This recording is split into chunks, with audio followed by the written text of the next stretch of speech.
Welcome, everyone. Today, we are diving into the fascinating world of AI-assisted creative writing. We will explore how to use Claude to co-write fiction, develop deeply textured character backstories, and engineer consistent, compelling plot arcs. Let's get started on transforming your blank pages into immersive narrative worlds. Let's kick things off by defining what AI-assisted co-writing actually is. We are not talking about pressing a button and having Claude write a novel for you. That leads to generic, soulless text. Instead, co-writing fiction with Claude means using it as a high-powered developmental editor and brainstorming partner. Why do we do this? Because writing is lonely and writer's block is real. Claude offers a relentless, judgment-free sounding board. How does it work? By leveraging Claude's deep pattern recognition of narrative structures. You provide the emotional core and the domain expertise of the human experience, while Claude helps you rapidly explore what-if scenarios. In our deep dive, we realize that Claude isn't just generating text, it's exploring combinatorial possibilities, mixing genres, and surfacing narrative angles you might have missed. You're the director, and Claude is your creative room. Take a look at this flowchart. It perfectly illustrates the creative infinity loop. On the top left, we have the human writer bringing emotion, life experience, and vision. On the bottom left, we have Claude AI bringing massive pattern recognition and structural knowledge. These two distinct inputs feed into our collaborative creative engine in the center. The output branches into deep characters, consistent plots, and rich world building. Neither side can achieve this level of rapid, high-quality output alone. The magic happens in the synergy. To build a house, you need a blueprint. To write a novel with Claude, you need the story development framework. This is the structural foundation of your fiction. The basics involve mapping out 4 pillars: your protagonist, the conflict, the structure, and the theme. Why is this critical? If you just tell Claude, let's write a fantasy story, it will meander and lose focus.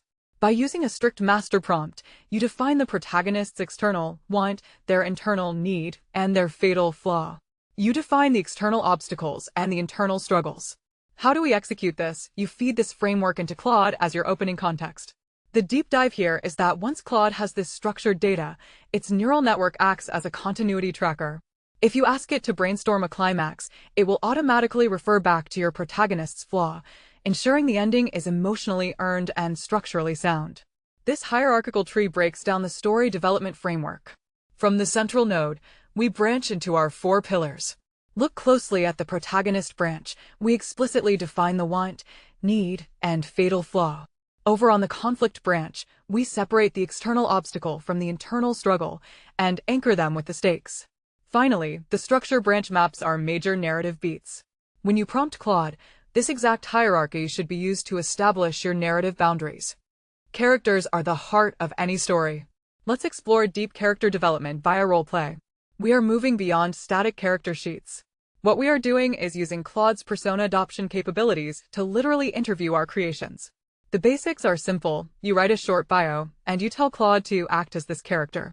Why is this a game changer? Because it forces the character's voice to emerge before you even draft chapter 1. You can ask them, what is your deepest regret, and see how they answer.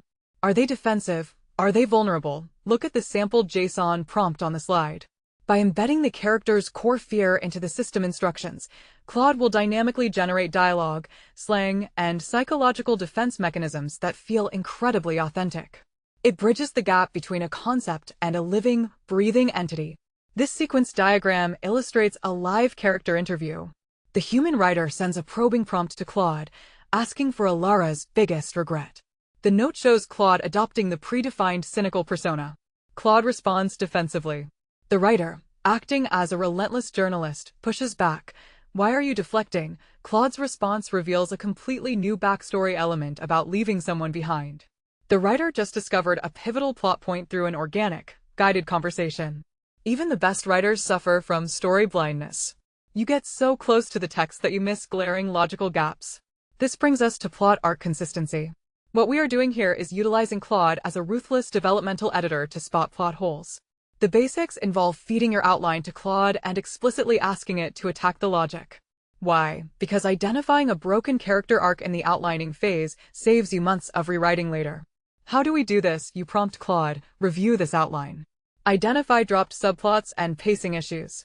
The deep dive technique I use is reverse engineering. You tell Claude the ending, say, The villain wins and asks, what resources must the villain have acquired in the first half of the book for this ending to be mathematically and logically possible? Claude will instantly flag if you forgot to foreshadow critical elements, ensuring your plot is absolutely airtight. This state diagram maps out the narrative stress testing workflow. We start at the outlining phase, which feeds immediately into a Claude logic check to find plot holes. We then move into midpoint drafting, followed by a Claude arc review to ensure our subplots haven't been abandoned. We finish drafting the climax and hit our final, crucial state, the reverse engineering check. This ensures the setup matched the payoff, creating a structurally perfect manuscript. Writing a novel is a marathon, and marathons require excellent memory management. If you just chat with Claude in a single long thread, you will hit context rot. Claude will forget your world-building rules by chapter 10.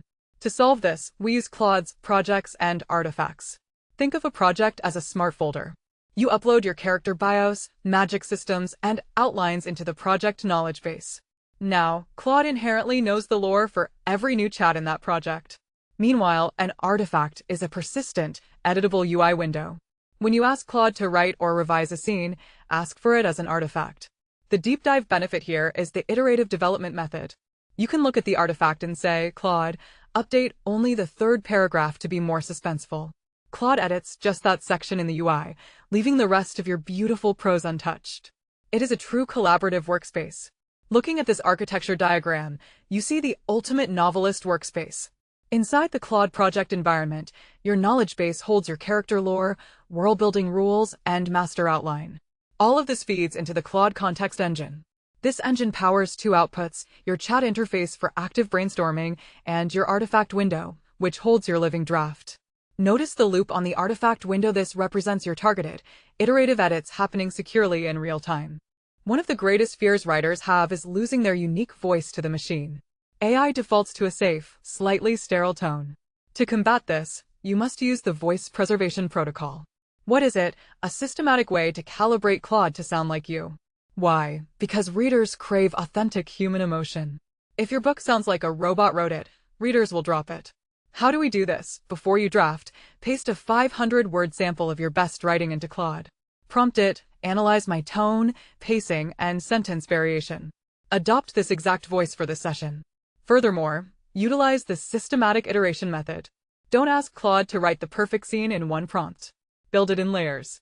Pass 1 gets the structure down. Pass 2 adds sensory details. Pass 3 adjusts the pacing. And critically, you must always do a final human polish. Claude amplifies your abilities. It does not replace your artistic soul. Let's trace the voice preservation workflow. On the left, we provide a voice baseline. This moves into direct collaboration, executing in layers. Pass 1 handles structure, moving to Pass 2 for sensory details and pacing.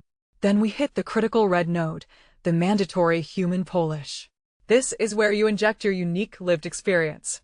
That human touch transforms the text, resulting in the final green node, a truly authentic narrative output.